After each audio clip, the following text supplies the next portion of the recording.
So here we are. We're lighting the candle again and creating a world that works through conversation. We're here to discuss in whatever terms we can or whatever seems like it makes sense, the access to empowerment, encouragement, and the third E was engagement from last week. Well, I've got a fourth E this week, and I'm going to talk about empathy. I'm going to talk about something that requires communication at a different level. Let's just say that the construct that I'm going to be putting out today for your approval is whether or not the sixth sense actually is empathy. So with that in mind, we'll start off with our guests here. Again, I'm Bill Carell. I love doing this and having these wonderful people to chat with every Thursday. And with that said, I'd like to kick it over to Ken so you can introduce yourself, say hello, and then whatever your interpretation of empathy is. Okay. So hi, I'm Ken Caputo, founder of Quester's Way. And empathy, this is an interesting topic. I guess, and we should probably pull up the definition because that's always fun, have the actual definition of it. But personally, I think it speaks to, that whole idea of recognizing the value and the space that someone else holds and trying to find a way to identify with that. So feeling through their feelings, that kind of thing. So, and it's definitely an interesting thing actually, because working with kids from a social emotional perspective, empathy is something that develops, and it's just like physical attributes, it doesn't develop equally. So, we've actually done drills with kids where they're playing a game where they're showing emotion and the other kid is trying to guess the emotion that they're seeing. And some of them aren't very good at it. It's just, it's not, they haven't developed that skill yet. So we practice it and we make it fun in a game. But, it's something that what I came away from that, recognizing it's something that if you're intentional about it, you can cultivate it and, improve your ability to be empathic in the way that you deal with your relationships. And when you do that, I think there's a lot more depth and value that's created. So that's the best Terrific. I got. That is terrific. That's what we're always giving is our what's called out of us, not necessarily what's pre-planned or scripted. Yeah. So Lisa, and again, welcome Vanessa. She's on the call now. We're really pleased to have you here. And I know you're going to be AWOL the next couple of weeks because you got some things going on that you need to take care of. And so we're sending you a lot of, an empathic love at the moment and really enjoying the fact that you're here. And Shelly's coming on too. So today's conversation is a little bit different because we were talking last week about empowerment. We were also talking about encouragement and also engagement. So I've added another E this week, which is empathy. And what we're going to be doing is considering that empathy possibly is a sixth sense. And so you can argue for or against it. It doesn't matter. But I think it's an interesting conversation for us to have with the world affairs as they are right now and the people that we run into on a daily basis.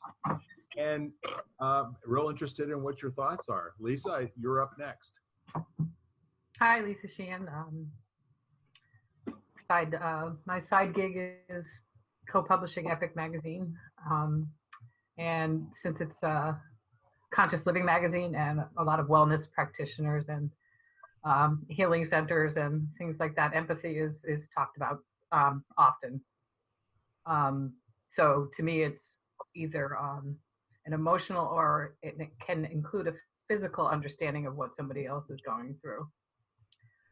The other aspect of it is I've seen it as a almost like a spiritual bypass kind of thing, where people say, "Oh, I can't handle it because I must be feeling you too much," or that they're putting what they're feeling on another person instead of dealing with their own issues sometimes. So I've seen both sides of the coin. I think, as Ken probably kind of alluded to it when he was talking, was that everybody's empathic to some level. So I don't think I feel it viscerally. I sometimes can sense it in other people, read a room, as they say. But I think it's definitely a good tool to have if you use it constructively. Excellent. Thank you. Miss Vanessa, you're looking marvelous today. I think you're losing weight. I mean, looking at that picture. Like green and white smiley phone, right? Yeah. I always think it looks like a smiley face. I don't know. Maybe you guys don't. But yeah, glad to be here. So you're talking about empathy. I love that you added the fourth E. I was really excited, Bill, when you mentioned that. Engage, empowerment, and encouragement. And now empathy. Empathy is huge. I agree with pretty much what everyone else was saying. So I don't really have much to add there. But were you talking about empathy in any particular context? I don't know if I missed that. Anything specifically how it applies? I'm posing a question to you. What if empathy is the sixth sense? What? Say that again? Sorry. What if empathy is the sixth sense, like hearing, sight, touch, taste? Right. Yeah. I don't know if it's so much would be a sixth sense. I mean, I understand what you're saying, but maybe it's a virtue. I think it's really important. I think empathy is a part of being a human being. I think we need to have empathy to connect with each other and to really fully, what does empathy mean? But stepping inside someone else's shoes. So, I think it's a really important thing, and it's part of what makes us human. It's combined with the governor in our minds. Our conscience even possibly. We know when we're hurting someone, either physically or emotionally or psychologically, and we're able to say, okay, no, I don't want to do that. Or depending on what our intentions are and where our heart is, or maybe I do want to do that, but we can feel that other person's pain. And I think generally empathy is there within us. But I like how you put it as a possible sense, because it's, what is sight, touch, taste, sound, smell? Those are all ways of communicating with each other. Mm-hmm. They're ways of, understanding, navigating our world physically with our senses. And if one sense is, like, say we're blinded for some reason, then all of a sudden we're going to be able to hear a lot easier. So losing one sense can overcompensate. The other senses will then overcompensate. And I think senses are a matter of survival also. So, so to go along with what you were saying about it being a sixth sense of ours, it's again a matter. I think it's important for navigating the world around us to have empathy. Great thoughts, and really glad you're here. So, anything else, Vanessa? No. Great, good kickoff. And my old buddyette, Shelley, how are you? Doing well, thank you. Thank you. Sorry, I joined a little late. So I kind of jumped in around the encourage, the empower. I missed one, and then the empathy. What was the fourth one? Well, the fourth one was the 3 E's that we talked about last week. Okay, and then you added empathy. And now the fourth one is empathy. There may be others as we go along. One can never tell. No. So, Shelley Kohler. I am coach, business advisor, mother of 2 4-legged furry wild children. And kind of jumping into the conversation or a continuation of last week, which I thoroughly enjoyed. You know, to go back to Vanessa and even Lisa and Ken, I missed yours. If you spoke first, which I'm very disappointed in, but I'm It sure was great. I mean, it was really noteworthy. I'll have to listen to it later. So I think in some respects, all of these have different levels. So, you know, Vanessa, when you were saying you weren't quite sure if it was if it's a sixth sense or not, I think on everybody has a different level of empathy. And to some, empathy literally drives the inner core being of them. They feel everything. And they're just, they've honed in on that sense, or it was a gift. Because empathy, and this is my stance on it, is not something that everybody has, at least on the same level. You can go through life and gain empathy because through your experiences, right? And learning that, oh, I did that, I hurt somebody, and then you connect the dots and you have empathy the next time. There are extremely different levels to how people feel this. Some don't have to experience it, they just feel it. Case in point, I have a friend who, whenever this one particular time we were driving along the highway and we passed a really, really bad accident.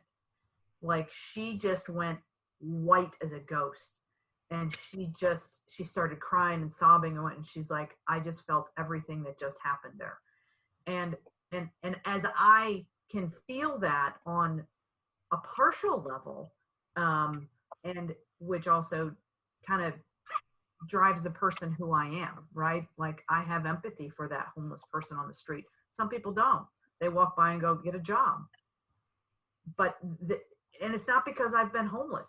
It's because I feel I can, on some level, be in their shoes without having to have experienced that.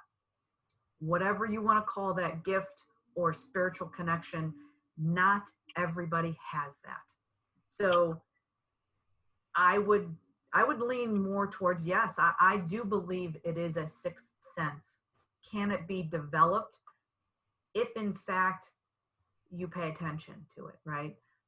But I think it's developing really your connection with your own spirituality and with the world around you. As we come into this world, we're all given different purposes and different gifts, and finding those out and really being with them. It's not wrong, bad, or indifferent. Someone has a different level or different attunement to it. It's just what it is. And then you nurture that. So, this is as well on the levels of encouragement and empowerment. Everybody has a different level of how they encourage people. Sure. You look at the 70s and 80s with coaches. That encouragement would not fly today.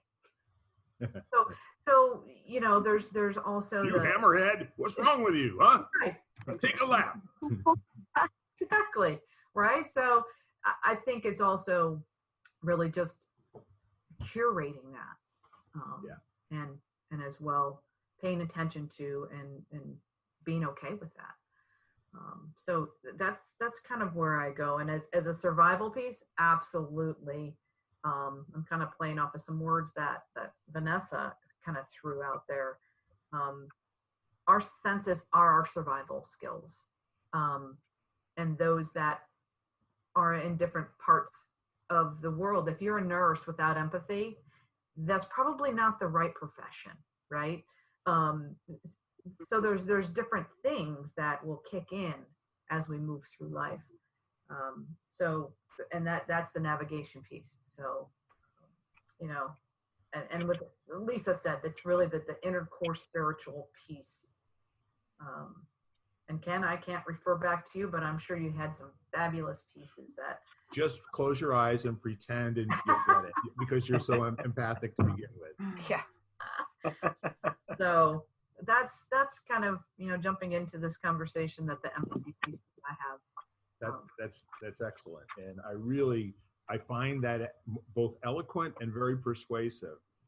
And in terms of being on the side of empathy being a sixth sense. So I did look up the dictionary definition, and essentially what they're saying is the ability to understand and share the feelings of another.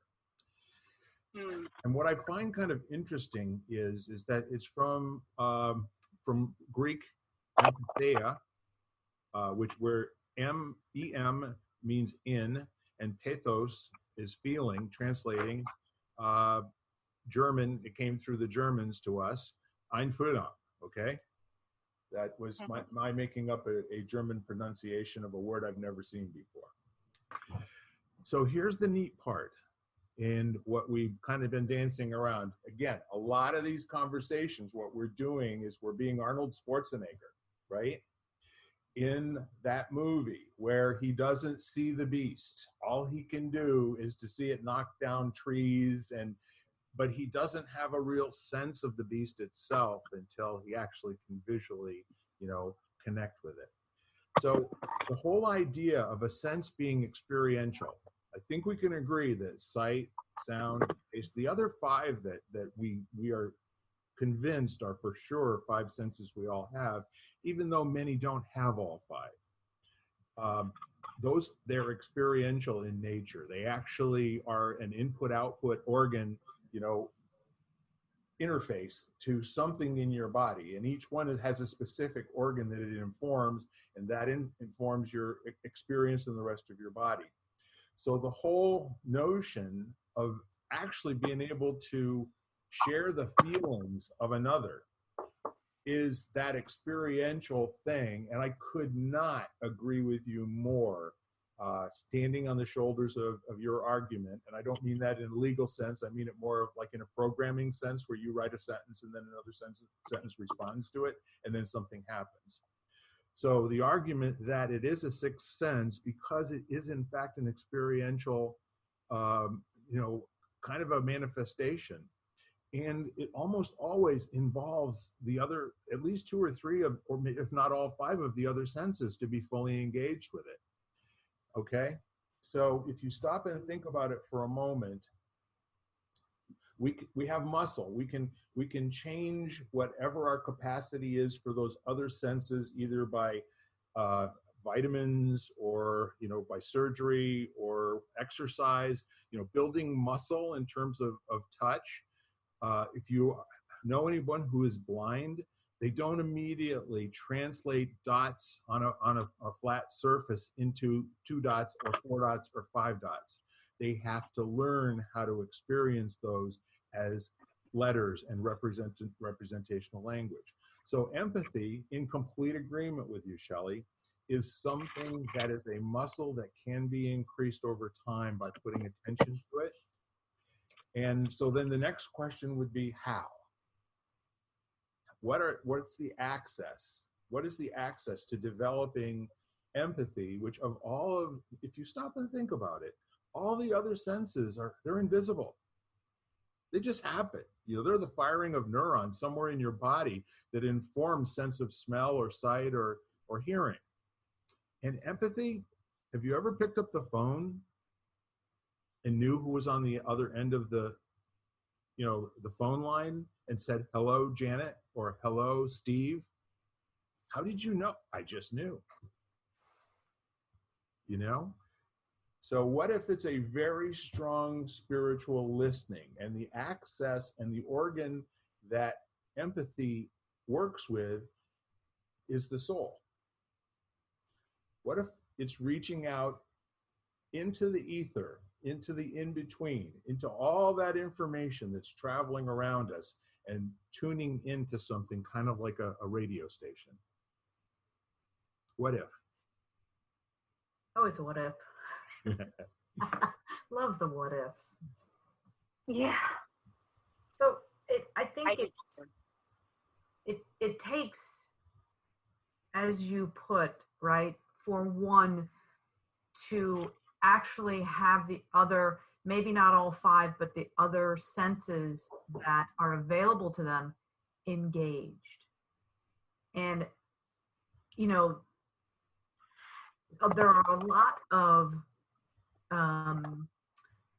people out there who are not engaged, and having one of those senses, right, being feeling, like understanding your own feelings and being able to process some of those. Yeah. You hit on a point in the definition, the ability to feel and share.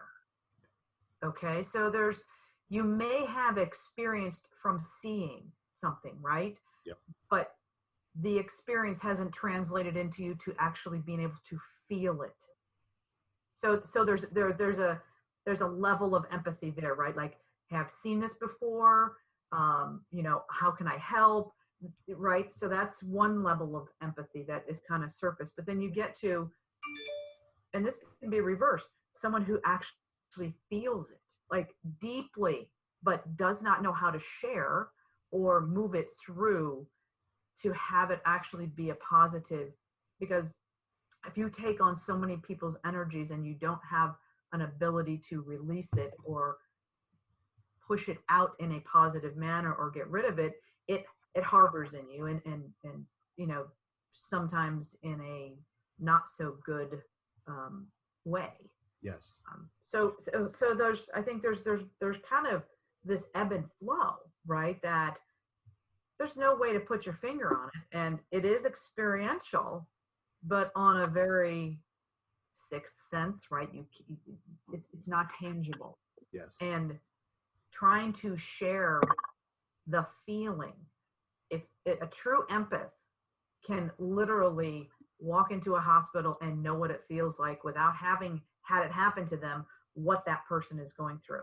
And I have a friend who's that way and said, this is what this person's feeling. They can't tell you that, but I feel it, and it's in my leg, whatever, right, the attunement that they're in with. But my point is feeling it and then being able to share it is a very fine, it's a gift, right, on that level. Yeah. And they are very fine-tuned in their senses, and that's how they live. Yeah. So if you were to look at my two hands as two circles of a Venn diagram, this circle over here, is sharing, and this circle over here is feeling. So when you get to the point where the two overlap and become the same universe in a Venn circle, then you have feeling and sharing, which equals empathy. Mm-hmm. Anything short of having the and in the middle, I say, is something else. And keep going, keep playing with it, keep working with it, keep loving your friends and your family, and keep trying to get to that place of understanding and feeling and sharing. So awesome. Vanessa, did you have something you wanted to say?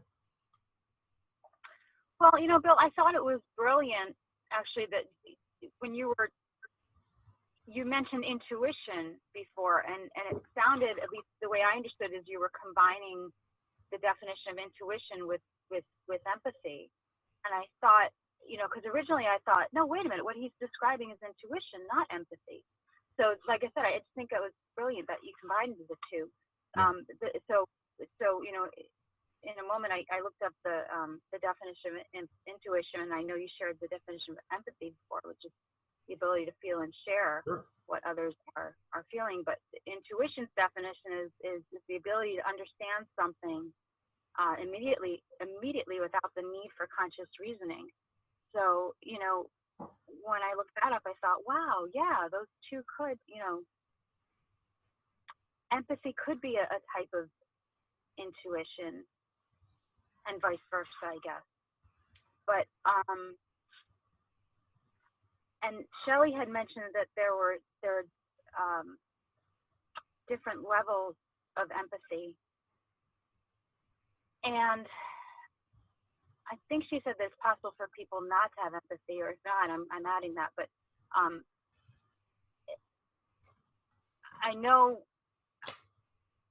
think she was describing also that empathy is a gift, or maybe someone else said that.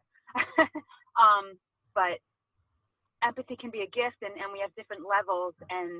But one of the things I was thinking about too is that some people, which is interesting, because I'm thinking, well, don't we all have intuition? But there are people that don't have empathy. There actually are people that don't have empathy. And if we ask, I don't know if this has come up, but the question of can empathy be taught? In that case, if someone doesn't have, they don't have empathy. There's actually, psychological labels for people who actually they're just not wired. They're born without it. And then those are different kind of people. So they can act like they have empathy and sympathy, but they don't. They just learn it by watching others. But that's a whole other breed of person. And in fact, I think it can be dangerous if someone doesn't have empathy. Again, if well, I don't want to speak darkly, but like I was talking before about having that governor that stops you from hurting someone, especially, and what helps is if you can feel that person's pain. And Shelley, I have a question about what you were describing also with the empath. Is another term for that? Is that a highly sensitive person? Someone that can feel what's going on, like when they enter a hospital room and yet they're not one of the patients, but they can feel what the patients are going through, even if they've never experienced it before in their lives? I don't know if they put another terminology or label on that, because when I We're would making this up, guys, okay? Yeah. So you don't have to be bound by what you've read someplace else. It's not the truth. Well, so when I think of a highly sensitive person, right, I think of someone who is very sensitive to even more so in the physical sense, Yes. right, versus the feeling sense. So there's a distinction, right? The ability to feel and share what someone else is going through versus being very sensitive and highly sensitive to what's coming at you. Like, I'm sensitive and aware of how people speak, how they say words, and then it goes into my mind and interprets it all and goes, okay, they seem a little on edge just by the way they speak. I'm in tune and sensitive to that. That's what I would kind of put in a box of highly sensitive and emotional. Okay. So that's where the distinction kind of comes in versus to the ability to really feel and share in being that empath. That's kind of the distinction there. So rather than collapse those two words, intuition and empathy, I'd like to take a moment and distinguish them from each other, how you tell them apart. Empathy is sharing and feeling in the now. Intuition is relying on the autonomic system in your body to react to something of its own volition. It's instinctual. It has no necessary, it's not informed by what's happening right now. It is coming to life to give you information about what it believes is happening, which may or may not be true. Does that make sense? Intuition being not necessarily a translation of what's happening, it's only giving you information from the library that you already possess. It's instinctual in nature, which is the fight or flight or those types of things that, in psychology, you talk about people's automatic reactions to things, and if they're not examined, then they can be problematic. Does that make sense? It makes sense to me, yes. And the definition for intuition, though, it says without the need for conscious reasoning. So, but you're saying it's based on someone's experiences. It comes from the library you already have. Okay. It's not informed by anything that's happening to you. It's a reaction to what's happening to you. That's what an instinct is, I say. So the difference between empathy and intuition is that empathy is something that, may not be relying on past experience. Right. And I would, if we were going to name which system intuition belongs to, I would say it's part of the system that keeps you breathing all the time. The one you don't have to think about. Does that make sense? It's an automatic routine that runs on its own. You don't get a vote on your intuition, do you? Uh-oh. So I'll tell you what, we're having a really great discussion. I can't wait to get to the other side, but I'd like to give Ken and Lisa an opportunity to weigh in for a moment. What are you hearing, guys? Well, it dawned on me afterwards that growing up, sixth sense meant you were psychic. That was, are you using your sixth sense? That was the way I always heard it. And then when you were the 1970s version, right? Yeah, when you were talking about intuition and empathy, the difference in definition, I'm thinking, well, psychic is probably a combination of those two. So ultimately. Yeah. And then all I could think of if it can be taught,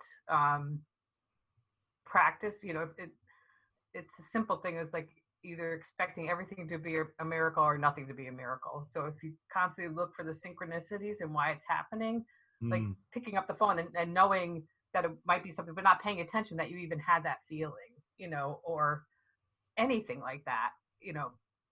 Somebody mentions a word and, two phone calls later, that same word pops up again, and then you start talking and it brings in other correlations. So, there's intuition and empathicism in there Great too. word. I love it.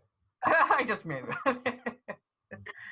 But I know we're close to the end, so I just wanted to get those two thoughts out there. Thank you very much. Ken, anything in your mind that won't survive till after the break? Well, maybe just a brief thing. I think that all of these things can be cultivated, and like we're all capable of running, but we're not all capable of running a 4-minute mile, no matter what we do. We're just not ever going to be able to do that because of how we were born and developed as a human. Whereas other people without a lot, with a lot of effort, they can develop that. So I mean, empathy kind of feels like one of those spectrums, and the reality of it is, staying with a running metaphor, you can run better, I mean, through practice, through intention and attention. So when we think about one of the basic things we do when we're teaching someone to be a teacher is we help them recognize the idea of communicating audibly, visually, and kinesthetically, and as a starting point. And invariably, everyone who's a novice teacher is using one of those three based on the way that they learn best. So if they learn best through auditory, they tend to be over-explainers. And what we have to do is first bring their attention to the fact that other people take in information more visually, and other people need to experience it experientially. And then it's hard for them. It's hard for them to actually remember to be visual in their teaching or experiential if they're auditory. But over time, they get better and better at that. And eventually, they start to recognize in the other person how they best learn, and they intuitively start to teach that way. So the intuition becomes a result of a practice, an intention practice, to the point of what we call no mind. They no longer have to think about it. Right. And we absolutely build the social emotional element, the empathic element into it as well. So when you're communicating, how are they feeling about it? Are they feeling, do you feel frustration from them or excitement from them? And then they learn to guide that until eventually that becomes something that creeps into all of their interactions intuitively. So, so it just kind of struck me. I mean, a lot of these things, and that doesn't mean someone may never be highly empathic, just like they may never run a 4-minute mile, but they can develop it. They can cultivate it over time. Yeah. You're reminding me of a conversation I had with a dear friend named Don Postemski. I don't know if you ever knew Don. Don was kind of a character in the area for a long time. He actually did a lot of antiquing, back in the early 1990s. And he had a shop over on Route 6 in the building where the spa place is now. And he put a basket inside that building, a basketball hoop at 10 feet. And he said, I'm going to learn how to dunk this basketball. And I said, well, I'm right there with you too. I mean, I was a 42-year-old man at the time, and I don't know how old Don was. He's more or less older or younger. we couldn't will ourselves to be able to get that ball over the top of the hoop and through it. It just wasn't going to Oh happen. my goodness. Okay? So this isn't one of those things that you can think or you can hope or you could never develop that skill as you just said. The 4-minute mile is another one. I can do a 4-minute quarter mile. Yeah, all day. Yeah. However, if you lowered that basketball hoop 2 feet, all of a sudden you could dunk it. All It's of a all sudden, relative. Michael Jordan, you know? and I'm doing it behind the back Yeah. and between the legs. And Yeah. So, and the height of the basketball hoop is arbitrary. Someone decided that was going to be the height, so, but it doesn't and there mean is agreement you for can't that. cultivate. Yeah, exactly. So, Awesome way to end this portion of today's first segment. So join us again in a few minutes. We're going to continue having fun with each other, and we're hoping it'll be infectious and that you will get the empowerment that you're looking for today and carry it on into your lives. We'll be back shortly. Bye for now. You've been listening to Lighting the Candle, A World That Works, part of the Exvadio Podcast Network. You can hear us at exvadio.com/podcasts, Apple Podcasts app, Google Play, Spotify, iHeartRadio, Stitcher, and wherever you find podcasts.